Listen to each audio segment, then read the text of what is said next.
তরীর journey. তরী যখন তীরে পৌঁছে যায় তখন তাকে জিজ্ঞেস করতে নেই কতগুলো ঢেউর সাথে যুদ্ধ করে এসেছো,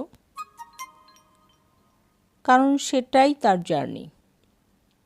তীরে দাঁড়িয়ে থাকা মানুষ শুধু দেখে তরী এসে পৌঁছেছে, কিন্তু সে জানে না পথে কতবার দিক হারানোর ভয় এসেছিল, কতবার ঝড় তাকে ফিরিয়ে দিতে চেয়েছিল, কতবার উত্তাল ঢেউ তার সাহসকে পরীক্ষা নিয়েছিল।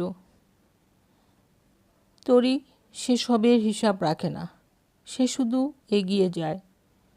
জীবনও ঠিক তেমনি।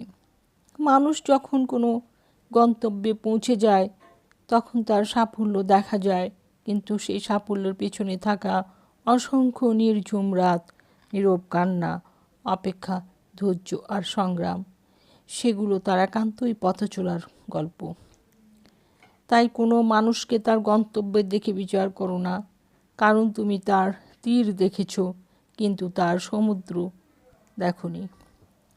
প্রত্যেক মানুষের জীবনে কিছু অধ্যায় থাকে যা ব্যাখ্যা করার জন্য নয়, শুধু সম্মান করার জন্য। কারণ তীরে পৌঁছানোটা দৃশ্যমান, কিন্তু সেখানে পৌঁছানোর গল্পটাই আসল।